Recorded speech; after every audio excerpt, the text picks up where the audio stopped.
Hey, it's James with NetNewsLedger. We're at Confederation College. We've just had a session with students and NDP leader Singh.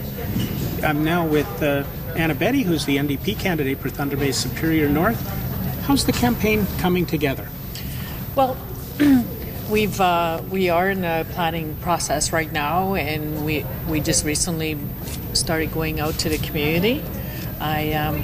I have been fortunate enough to have some connection with the communities that are within my riding, and I am aware of some of the issues, but I still intend on going out there and having that conversation with our people. That's very important for me, and it's also how I will choose to work in the days to come.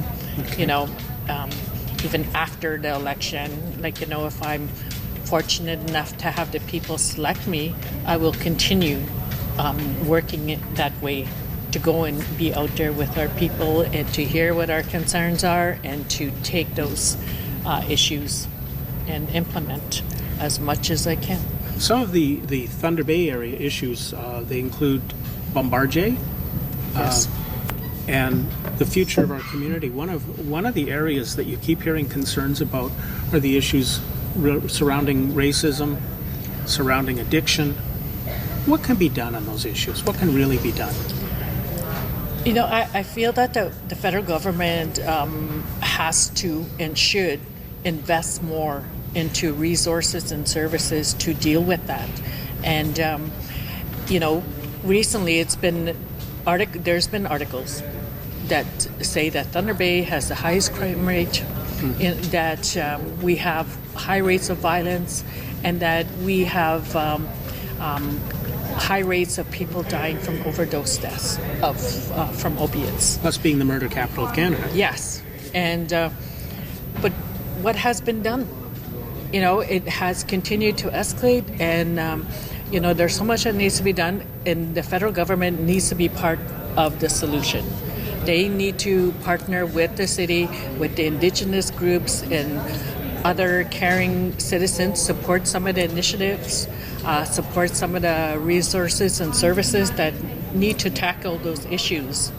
If it's more policing, then we need to have more policing, more community-based policing. If it's more services for crime prevention within our schools, then we need to have that. We need to have more community-based programming to tackle the drug issue. And we're already have a long waiting list. So why don't we have resources and treatment centers in Greenstone, Long Lac, Marathon, and within our Indigenous communities? It's very obvious. It's needed. One of the, call it the elephant in the room sometimes, sexual abuse of children and young people. Is there a role for the federal government to work on this issue? Well, they have the authority to, over the Criminal Code, Canada. We all know that, the criminal system has not been a deterrent on dealing with this issue. We have high rates of human trafficking. We have high rates of children that are being abused in their homes, as well as agencies and organizations that are there that are established to protect our children. If they're in the youth correction facility, if they're in the child welfare system, we hear these stories about our children that are being harmed. And so we need to have the federal government invest in those. They have authority to,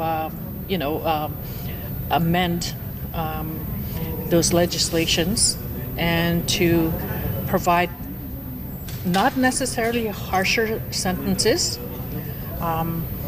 but to enforce something that is more victim justice based. That seems to be one of the issues we keep finding is that, in the child welfare, once the child has been put in a foster home, is there enough being done to bring the family back together? No. What can be done? Well, if you followed me during the time I was a deputy, that was a priority for me. I was instrumental in calling for a review, our inquest on the children that were dying in care, and because there's high rates, and that needed to be changed. You know, we needed to have more infrastructure and resources at our community to promote, prevent, family reunification, like prevention of having our children apprehended. Yes. Yes. One of the issues, not right into Thunder Bay Superior North, but across the north, water. Attawapiskat has a water crisis right now. Boil water advisories across the north that are a quarter of a century in length. How much work needs to be done, and why doesn't it get done so quick, as quick as it would be if, say, Thunder Bay had a water crisis? We would not be 25 years in a boil water in this city. No, that would be, you wouldn't hear of that. And, I have been to pretty well every corner of this country, this beautiful country. And it's quite alarming that if I'm in a community, a First Nation community, one of the first things I always have to check is, can I drink this water? My community in Martin Falls, we've been on boil water advisory since 2005, and we have not made any progress, and it's not the lack of us trying. We have made great efforts to address this, and it has fallen on deaf ears. And as NDP representative, as an NDP candidate, I know that's going to be a priority for me, and I'm very grateful that the NDP is going to be standing behind this, and that we are going to put full investment to ensure that we end boil water advisory. Is there anything else you'd like to share? No, I'm very grateful for this opportunity to have an opportunity to serve the citizens and the people of Thunder Bay Superior North.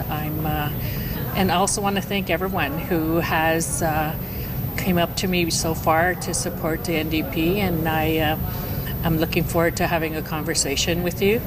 Thank you. Thank you very much. It's James with NetNewsLedger here at Confederation College.